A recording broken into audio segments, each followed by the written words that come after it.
This is Changemakers with Katie Goar, finding the right solutions for the affordable housing community. Today's changemaker is Janine Betsey, the Director of Tax Credit Operations at the Glick Company, where she leads strategies to preserve and rehabilitate affordable housing communities using low-income housing tax credits. Janine has a deep background in community development and a passion for helping people in affordable housing. I'm so excited to have her here on the Changemakers podcast and to highlight everything that she is currently doing and to get to know her better. So, Janine, welcome to the podcast. Thanks for having me. You've had some amazing guests. I feel really honored to be one of them. So thank you. And it's a pleasure to have somebody from Indianapolis too. So I want to dive deep because, it's all the rage right now with the fever and the Pacers. And we can have some fun conversations related to Indianapolis. So let's get started though. Um, what I usually like to do, I want to open it up to have you just kind of talk through your current role. But why don't you first start to tell us about how you got started in affordable housing and just what your journey has been like to get you into that current role? Okay. So I worked out in Washington, D.C. for a few years. And then when I moved back to Indianapolis, a colleague of mine who was working at a community development corporation was like, "Hey, I have this asset management job that you'd be perfect for." And I was like, "Really? I don't know anything about asset management." And she was like, "No, you know all about grant compliance, all these other things. Come on, apply for the job." So I applied for the job and worked for a community development corporation that worked in the downtown Indianapolis area. Went on and got my master's degree. And then from the learnings at that particular agency, I went to become an executive director at another community development corporation called King Park Area Development Corporation. It was a very interesting time. We're talking like early 2000s, mid 2000s. So money was tight. Obama came in and implemented some really exciting programs. So neighborhood stabilization came out. We were one of 5 national smart growth districts in the country, so we got investments from DOT, HUD, coordination with IHCDA, and we really focused in on this area around the Monon Trail in Indianapolis, kind of 16th to 25th Street. That's just continuing to grow and flourish from those initial investments that we made in 2005. After that, I had the pleasure of working with Mike Petrie, who's the president of Merchants Bank of Indiana. At the time, we had a Section 8 property that was at the end of its tax credit compliance. And we were trying to figure out what to do with it. It was supposed to be home ownership, and it really wasn't set up for home ownership. So we had all these conversations about it. And then he says, "Janine, I have this small nonprofit and, I think you'd be great at running it." So I went to join Mike's team as one staff person. Um, and we grew that organization into over $100 million of assets. We added, we came to 2,500 units, and there was 783 in there when I started. And I really got the bug for the deal, the projects, closing the projects. I already had the passion and the nonprofit background of working with residents, but I really figured out how much the financial side made me tick. At the time, we worked with a lot of developers that had never done 4% deals. So we had the pleasure of working with Glick. And once they decided to kind of build out a tax credit team, I was like, "Oh, this is for me." Because the irony is the first place I ever lived as a child was a Glick property. And then the last place my grandma lived before she passed away was a Glick property. So I was like, this is meant for me. They we just do a great job with resident services, and we have all these amazing assets in high quality suburbs that we're going back through and recapitalizing both the physical and the other people assets on site. Mhm. When you grew up in that, or when you first lived in that, Glick property, was it, mixed income or, do you remember anything that stands out, from your time there? It was a mixed income property. It was a great townhouse. My parents were babies when they had me, so they were very young. And I do think when my dad first moved in, when they moved in, they qualified for Section 8 at the time. And then they transitioned off of it. And they could stay, which is important, you know. So yes, it was a mixed income property. It had a pool. It was right by all kinds of amenities. So it was great. So you kind of had the, trifecta there. You had, some, subsidy associated. You had an excellent management company and a great location. So, which is what Gene Glick, does very, very well, are those that nice trifecta there. And in Indianapolis, which is a great market, just kind of thinking about the market dynamics. Indianapolis, I remember, back in the, I guess that would be the 90s, really went through some substantial community development, and it started creating all of those community development corporations. And the Department of Metropolitan Development really got aggressive with the use how they were curing slum and blight with federal funds. And so it really started a lot of development. And it was featured in many national awards and so forth. But, now look at what those properties have become, and they're still standing strong. And they have done exactly what the original goal was, is to keep creating investment in those neighborhoods. Just thinking about the Indianapolis market, how have you seen that change through your time and your involvement? And maybe give us a glimpse of what's going on now with market dynamics. So I think it continues to evolve. And one of the good things that's really happened in the last 10 to 12 years is organizations, what was King Park Area Development Corporation is now in Tind, Indiana, and they're taking such a more active role in really trying to provide affordable opportunities in our best neighborhoods. So there's such a good focus on making sure that the affordable also can support the market. That was one of the really interesting things about NSP, is that it went up to 120% AMI. So it Mhm. kind of hits that midpoint in the market where you really need that, because you've got your affordable buyers here with your subsidy, and then you've got your 80 to 120 that just need a little bit of Right. subsidy. And then you've got market. And sometimes when you don't have the middle, you can't quite get to the market, Mhm. because the market says, "Well, why do I have to pay $70,000 more than X?" Whereas when you have the flow, it just works a little better. So I see that it's difficult right now, with the interest rate environment for affordable buyers, and the appreciation, even in a market like Indianapolis, that was not a high appreciator in the last 4 to 5 years, Mhm. has been so significant that it's really, pricing people out.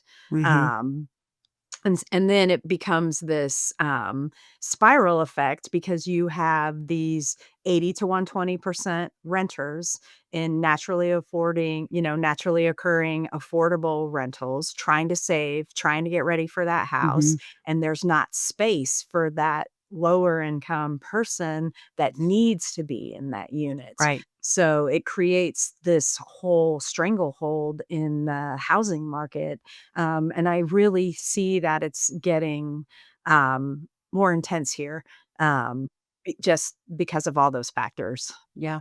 Yeah, the market has really changed, and, they usually put in, Indianapolis bunched together with Columbus, Ohio, as far as how it is radically shifting and quickly in the last 5 years.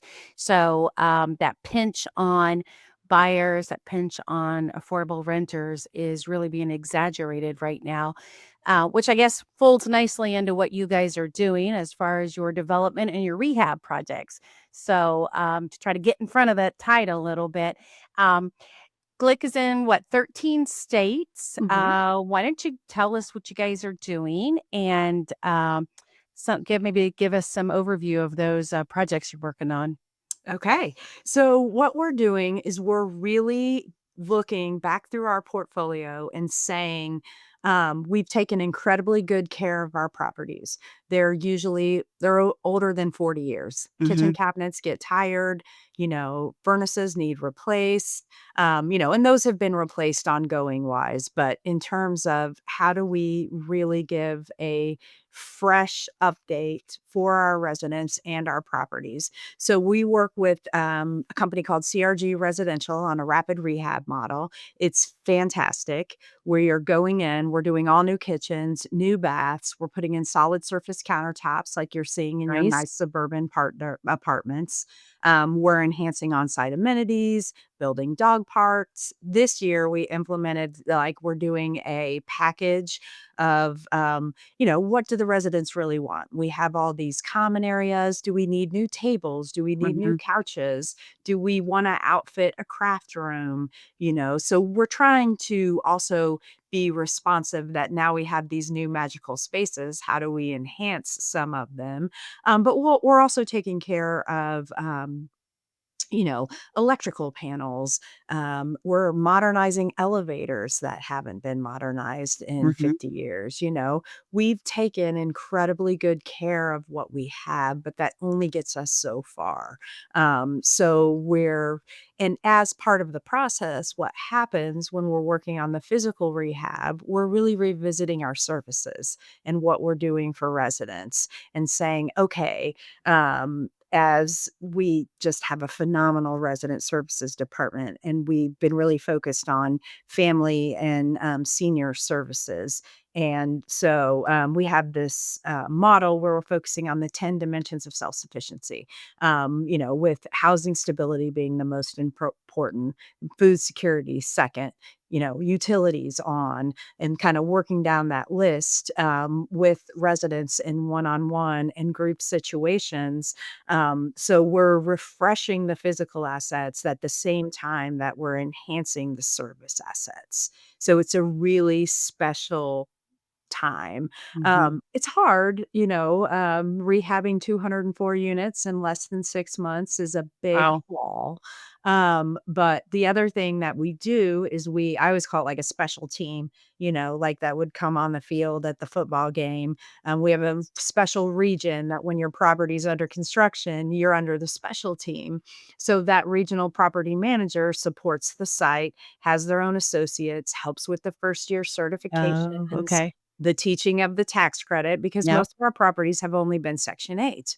Okay. So layering on the tax credit is a whole new Yeah. intimidation factor. Hmm. So we really provide the support and services to make it as easy as possible for the site and the residents. Um, so we do a lot in Indiana, but we also have worked in Kentucky, and we have a project funded in Wisconsin. We're trying to get one of our projects funded in Georgia. Um, they make fun of me at the office because I love bonds. I think they're Yeah. fascinating and amazing. There's nothing like a tax exempt bond and an MTEB loan. It's just neat stuff. But we're really learning the nuances of working in other states, and just trying to be cognizant of working throughout our portfolio Hmm. um, where we can. So, just stereotyping Glick, you guys are really known for customer service. You're known for amazing compliance, but there's also a nice niche that you guys do is curb appeal. And even with the properties being aged, you can drive around a property and say, that's a Glick property. before you even see the sign. And that's what I like so much about your guys' model. And then, this is obviously, before all of the construction and rehab, even on aged properties, you guys do such a nice job. The files are tight. You guys are responsive to your residents, but you guys have curb appeal nailed down. And it's often the gold standard that we talk about being a compliance entity that goes out and sees the difference. How did you guys adopt that, and how do you maintain that? Because people aren't driving by and saying, that's subsidized when they look at your guys' housing stock. Yep. So I that was very important to Mr. Glick. Curb appeal was number one. And he would go around and visit all the properties on a schedule. Mhm. Apparently he came on a helicopter and people would get really excited about it.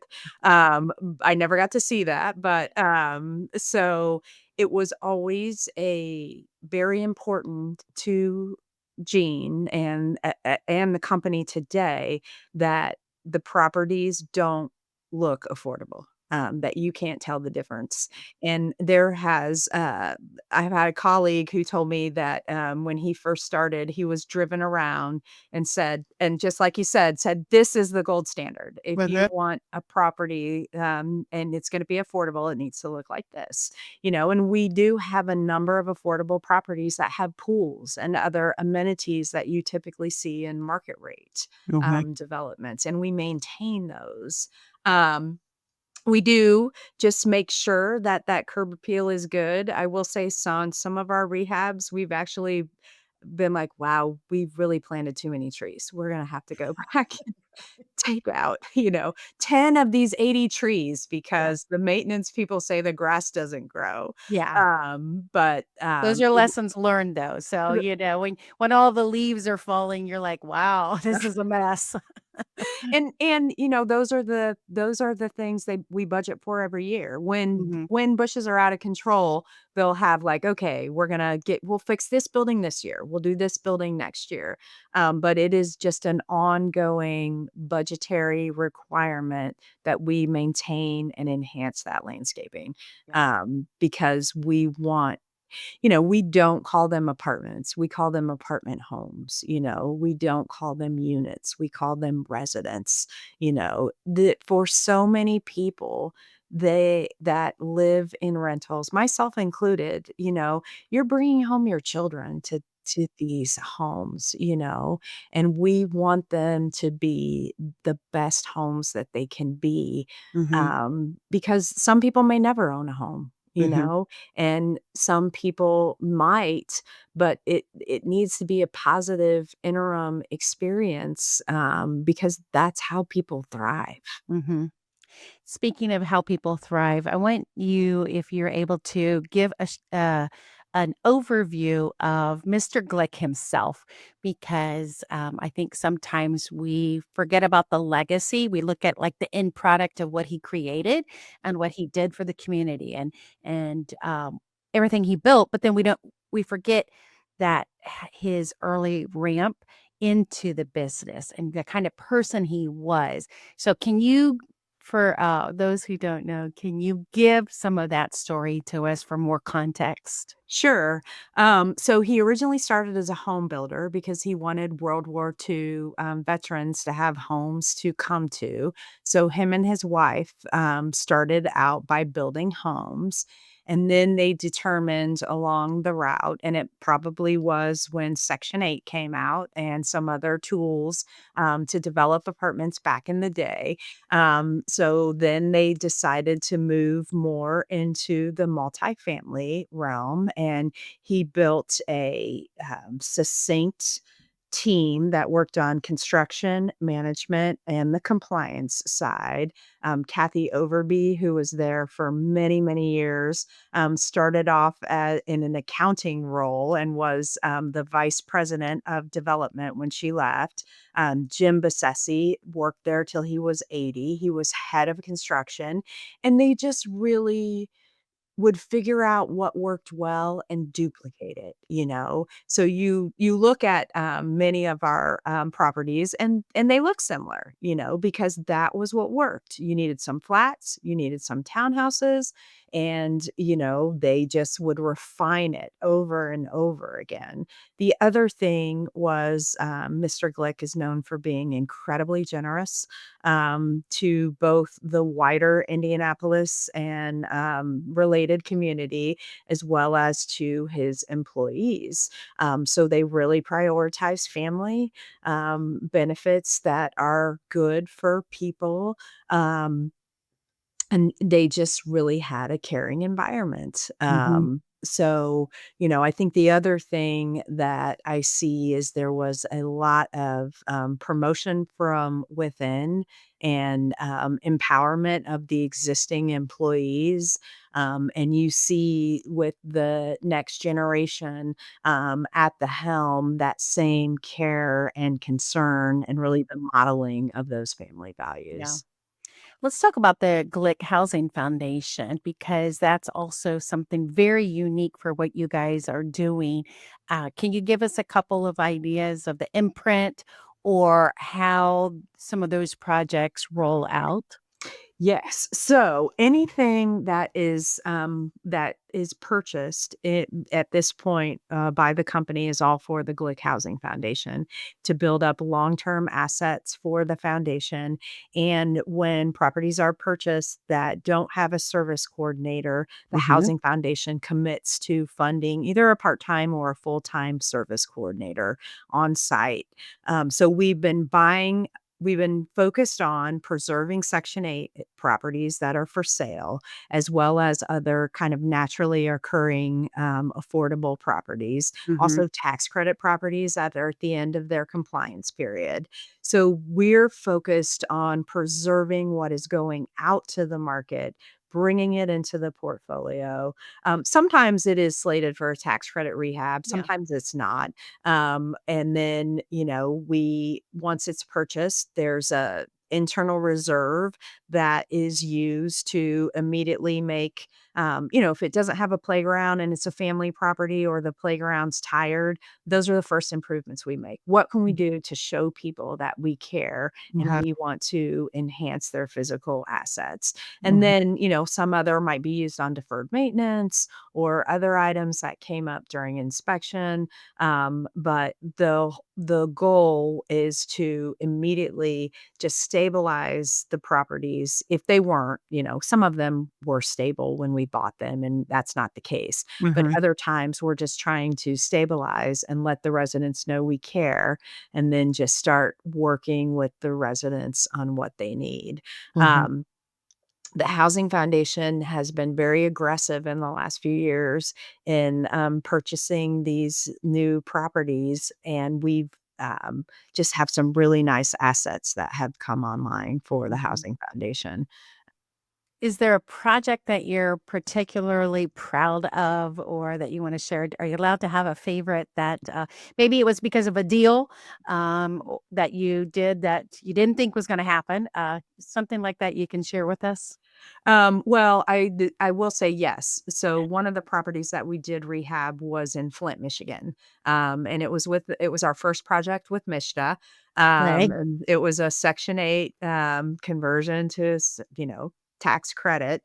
And it was important to me because it was located in a high quality suburb of Flint. It didn't have the pipe issues, it didn't have some of the Mhm. water issues that are, really detrimental in the inner city in Flint. And it was located in a really good school district. So we Nice. had a lot of, you know, just sophisticated residents that had moved to our apartment because they could get quality IEP services for Okay. their children. Mhm. And that was a harder rehab, but we really worked with the residents to ensure it was as easy as possible. You know, and we worked with one resident and helped her secure additional housing She was over income from the tax credit project, not required to move, but we worked with her and really got her in a great position in a home to rent for her and her children.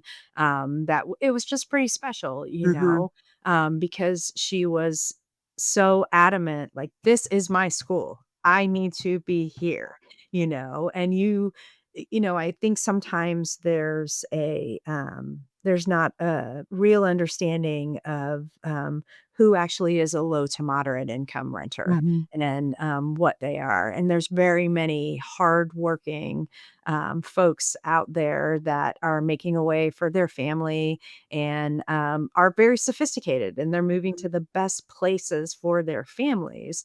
So to be able to Right. support residents like that and help them stay if that's the right outcome, or if it's not, helping them end up in a better place is Mhm. really meaningful. Mhm. Because that's what we want for ourselves and our families, Right. and that's what we want for our Right. residents. Just one of those core human basic needs of safety, security, decent housing. But it's not a given, is it? Mm-mm. And I've actually read some recent statistics that say about 80% of people who are living in affordable housing are all full time working people. So it is not the stereotype that's out there. And I think the statistics have maybe even changed over the years as to what's happening. So you bring up a good point. It's people who cannot afford rents that are skyrocketed to, the 1,200, $2,500 to be in those neighborhoods and with those school systems. So it leads me to another thought here. Are you seeing a lot of public-private partnerships that are being required for you to make the deal happen? Um, is the is that the typical model, or are you guys, kind of keeping it all contained within the Glick family of how you're doing these development deals? We do really work with pilots, tax pilots, especially in Indiana. You can get a reduction on your taxes in exchange for providing services to residents. Mhm. And so that is a tool that we utilize. But usually we are able to do them without a number of public private partnerships. So we are able to mostly keep it in house Yeah. and get them done. It's more difficult because most of our properties are not in a qualified census tract, Okay. so they don't get the boost on a 4% project, which a lot of projects need. But we've been able to figure it out. Mhm. And I always say that is like the blessing of our properties is that many of them are in suburban areas where you would not be able to put back any apartment complex, let alone an affordable one. But it's also the curse because then it's like we never get the boost, Right. So Right. So, one other thing I was thinking about, I'm glad you mentioned Kathy Overby. Tell her I said hello. I haven't talked to her in a little bit. I hope she's enjoying retirement. he is loving it. I'm sure. Um, but when you were mentioning her name, she was such an icon in trying to make, well, for many reasons, but for trying to make the innovative policy pieces happen and come together to say, like, okay, this is how it really works in the field. This is how the deals need to be done. And she used her voice so well to make that happen. Are you seeing any trends right now on innovative policy making moving forward? Like what's happening in that space? What changes are happening in order to make the deal better, faster for you guys who are out there doing it? What do you see on the horizon right now? Well, I think the big thing will be what happens with the tax bill and Hmm. the proposed kind of 25% test. I've been thinking about this. I'll be like, this is really the third iteration Yeah. of crazy change I've seen in my career. And so I'm just, I think the 25% test is great. I think the stabilization of additional credits is great. What Mhm. I've noticed is it always comes at not the best time, Mm. So I think we'll get the 25% test. There's going to be more credits, and investors are already pulling back some on what Yeah. they're paying and and even investors that don't want to invest anymore. So I think initially, I think it'll be hard, and I think it'll dramatically change the debt tools people are using, Mm. because people use a MTEB loan or all these loans that are backed by the bonds that you're Mhm. getting on the project. But if the bonds go down to 25%, you're not gonna be able to use that Mm. product anymore. Right, right. So I think that there is a big shift coming regardless. And I think once we know what the opportunity zones are going to look like, if there's a 25% test, I think there'll be a lot of scrambling. Okay, we're going to have to do things differently. Maybe people will go back to, "Yeah, let's do a 223F again, but right now, I see a lot of people in a holding pattern. Okay. And I would say this year we've been more strategic than in prior years, and we really looked at CRA markets before we decided which projects we were going to underwrite for the year. Because I'm like, pricing's going down. Our projects don't have a boost. We've got to put forth our best projects in the best CRA areas because we're the best sponsor. Mhm, Can mhm. get the best equity. Yeah. But I think I am positive change is coming. And I'm trying to think about, what we're gonna do differently when that happens. Mhm. Yeah. It's been fascinating to kind of see, but, you know, regardless of what the, definitions are or the allocations and stuff, the need for housing isn't changing, right? So, we've gotta do something in regards to making sure that we can get more in the pipeline and, still have the tools to, go through the process.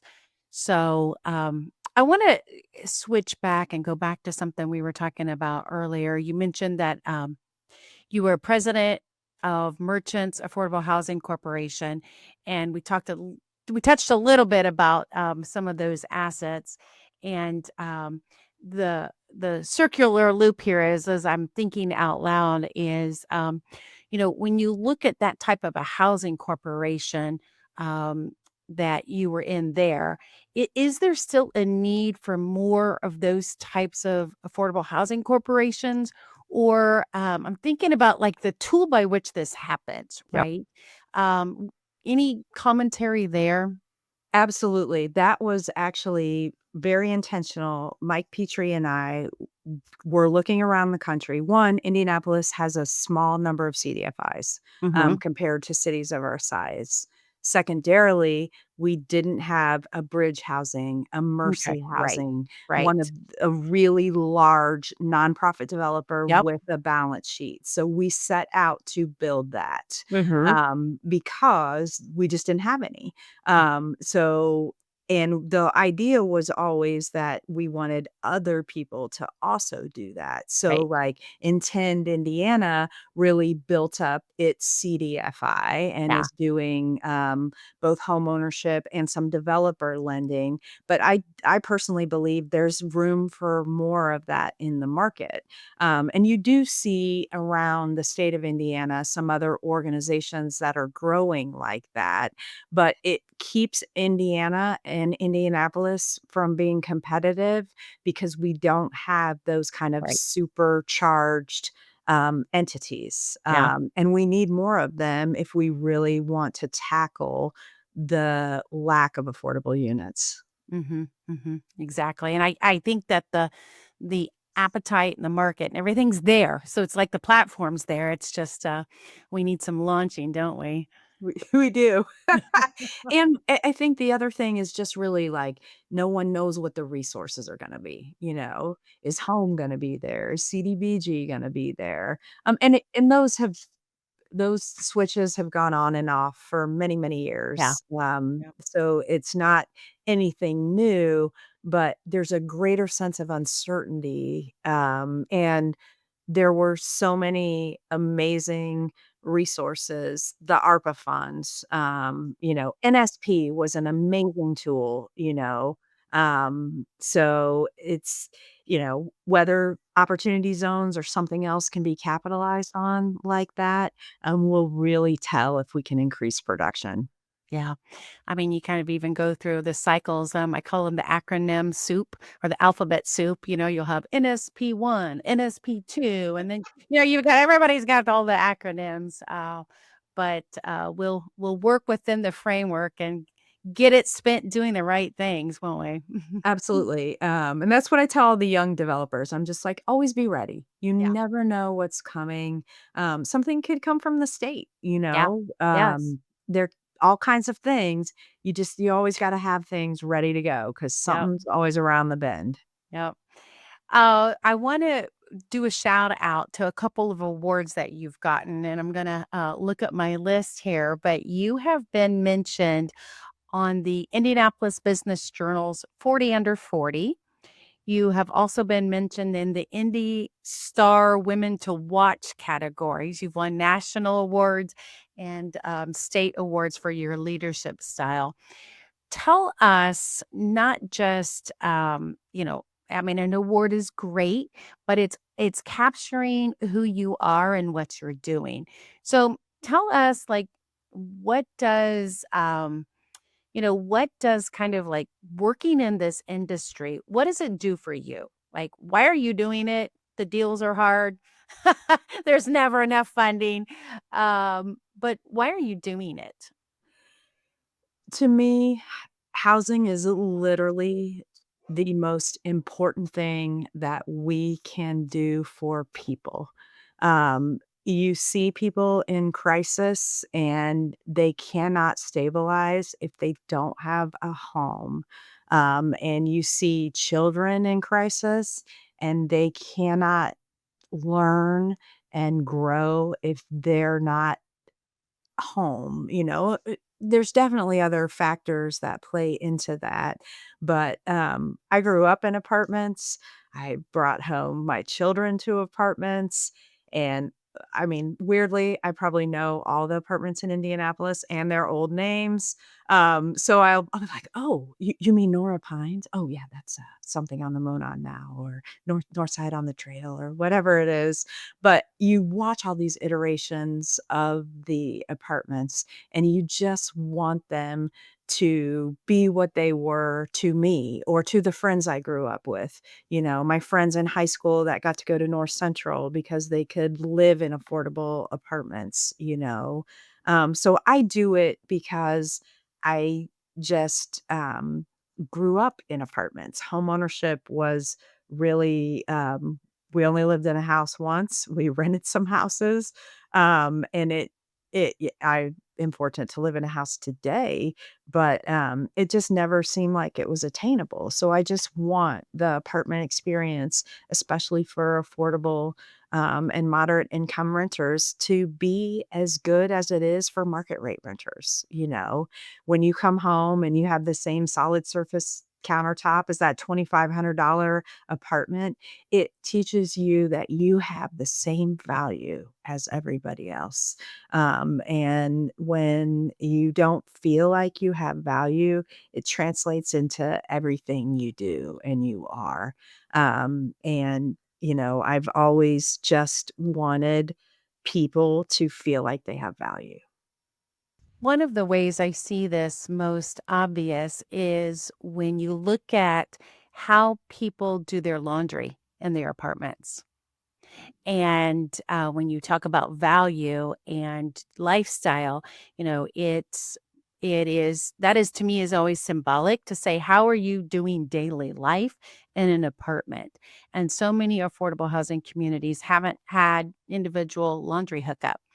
And a lot of that was the part of the time, Yeah. that, the '60s or '70s when they were built, and that the laundromat and the way laundry was done, but, like, when you really break that apart and say, "Do working people have access to do their own laundry within their own unit, or do they have to go to a laundromat, or is there an on-site laundry? And, like, to me, that just, like, there's pieces of this that, people don't even think about when you build units or when you're living in subsidized housing, and it's not a poverty marker, okay, but it just symbolizes so many other things that are being signaled with where people live. And, that's a small piece.